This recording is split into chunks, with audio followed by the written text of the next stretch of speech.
You just witnessed a small village in Kenya get access to unlimited clean drinking water in less than a second. One down, 99 more wells in Africa to go. You're gonna love this video. Combined, these 100 wells are going to give around 500,000 people fresh water to drink. And after building some more wells on this side of Kenya, we flew south to the school system of Nairiri. And let's just say, they were really happy to see us. How's it going? It's not expecting this. Thank you for the welcome. I'm not even sure how to react.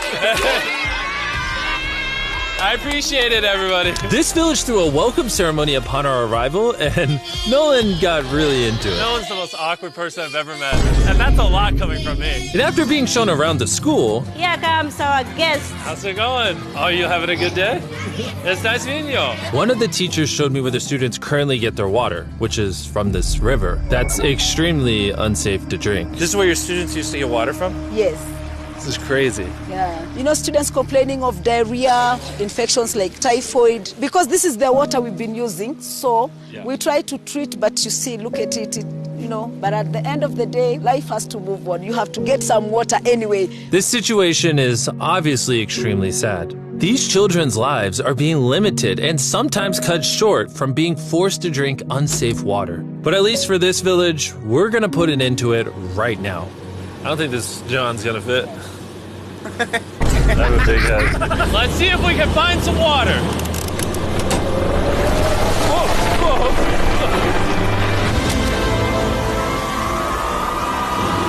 It is raining! It's beautiful!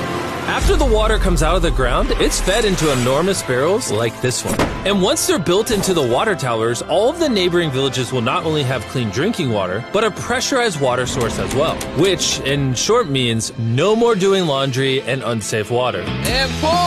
On a scale of 1 to Nolan's mom, how heavy is it? Nolan's mom ×2. Oh, God. Dude, I'll push you off of this. All right, here we go. Under control. We built 20 more wells in Kenya, and after we were done... Bro has another well in. Don't worry, I have more water in my other shoe. And just so you know how we built these first 29 wells, we used this giant drill to dig hundreds of feet into the ground, past the polluted sources and into an enormous aquifer of pure drinkable water. After that, we spent time installing pipes so that people all around Africa can access water from spigots like this one in Nairiri. Let's see how it tastes. Like water. It took me about a minute to fill this 5-gallon drum. How much water can this provide a day? 3,600 gallons a day. Not only will this well cover the 400 kids at this school, but literally the entire neighborhood and village around this school can use this well. We say thank you for the water. Oh, no problem. This thing can basically pump non-stop for 30 years. You would think that having an effect of this magnitude would require the resources and funding of a large government, but that's not true. Solving this problem is possible, and something humanity should all be putting effort in to fix. What's the secret of success? To be honest, just find something you love doing and do it for a long period, and eventually you'll succeed. So I'm gonna bring it super close. See us?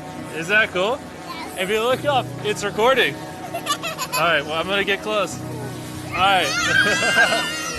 Yeah, you can see yourself. We were also able to install a well for this village, and these 12 other villages. And while we were finishing these wells, we were also able to update one of their schools with brand new computers. How are they liking it? They like them. Glad to see it turned out well. And we also updated the classrooms with new furniture, installed shelves and filled them with new books, donated a soccer ball for every student,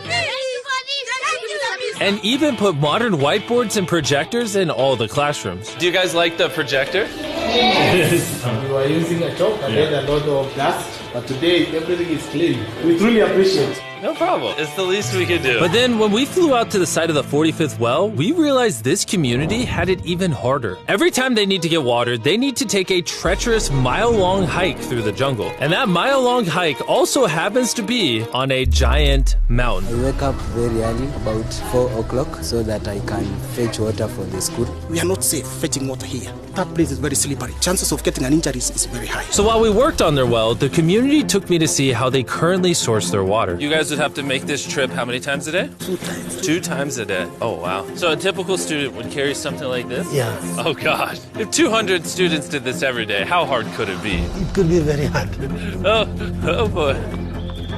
Dang, this is very steep. Let's just walking down this mountain forever. Every day. It was actually surprising how difficult this hike was. And these people go through all of that just to get to the spigot. That's water is still unsafe to drink. This is where you guys get your water from normally? Yes. And filled with water, these jugs can weigh up to 40 pounds, which is insane for these children to be carrying up this mountain. The ladies can carry 2 of those. Oh, I totally can as well then. And as soon as these jugs were filled, it was time to head all the way back up. Hurry up, let's go. He's not even sweating or anything. I got it. And now, instead of spending hours a day for unsafe water, their new well is only 10 feet away from the school. So, they can just fill it up here now. I'm too tired. And so we were on our way to the next village where we built our 46th well, but we ran into a little problem. We found out that this village is divided in half by this huge, dangerous river. It may not look like much now, but when the rainy season comes, the water comes up this high and literally swallows this bridge. And why this bridge is such a big deal is the village is over there, the hospital and schools are over there, so they're crossing this bridge multiple times a day. Despite how dangerous this bridge is, it's their only option. This river, when it is swollen, it can sweep away people, students, or even animals. In the recent past, we have lost about 3 people trying to cross this river. This loss of life is insane and absolutely unacceptable. The moment we heard about this, we knew we had to help. So while we started work on a new bridge that would let them reach their well, we then traveled over 2,000 miles from Kenya to the country of Zimbabwe. We've been in Africa for over a week, and we still have a lot more wells to do. You kind of smell. I know, it's weird. I showered this morning. Wow. Yeah. If you let me finish, I can put my arms down. Can I count on you two to finish these wells with me? Yes. First on the agenda was to check out a local hospital that was in dire need of clean water. Upon entering, we learned how big of an impact this clinic had on the village. How many kids do you guys give birth to a year here? In a month, about 50. Do 600 births a year? Wow. But unfortunately, the pregnant mothers at this clinic have to walk over a mile just to get water, and then carry these heavy buckets all the way back. However, the good news is we paid for the construction of a new modern well for them. All that needed to be done now was to turn it on. All right, Nolan, are you ready? I'm ready. Over. Let me get a dramatic zoom in. Nolan, I pressed the button. Is it working? It's flowing. Oh. Do we want to go check it out? Yes. Let's do it. I love how people are immediately just getting water right now. This is easily the coolest thing ever. Nolan here is a professional dancer. He will join. How do I always end up dancing? What is he doing? Oh, gosh. I won't make you watch this anymore. Besides ensuring access to clean water, a lot of the students at this village lack transportation. So we decided to give all of them new bicycles. I know it looks like a lot of kids, but we bought a lot of bikes. Full disclosure, I don't know how to ride a bike. Jimmy only knows how to give away bikes. Never learned how to ride one. Let's break in all the new bicycles. 3, 2, 1, go! Oh, everyone's passing me. Be careful, I don't know how to ride a bike. I don't want to hit anyone. You want to ride it?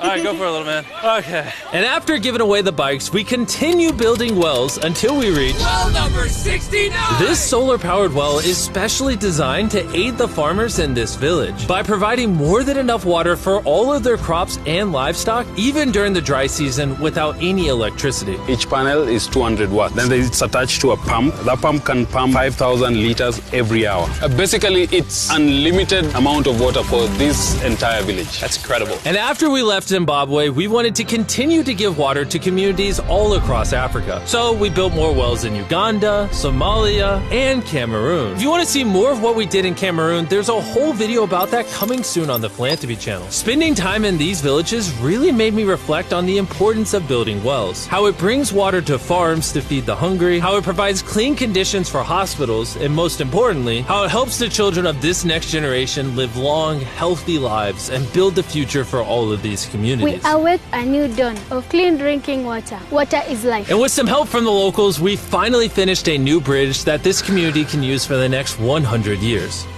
Lives have been saved, families will come together, the worries will be gone. The 100 wells we built in this video will change a lot of lives. but not enough. Which is why before you go, I want to urge you all to go to beastphilanthropy.org/wells or click the link in the description and donate money if possible. We're literally not profiting a dime off this video. 100% of the money we raise is going to go towards building more wells like you saw in this video all around the globe. I know it's weird that a YouTuber has to do all this stuff, but someone's got to do it. And if no one else is, we're going to do it. As you can tell, it really does change the lives of the communities where we build them. And finally, well 100. Oh my God, I'm so sorry.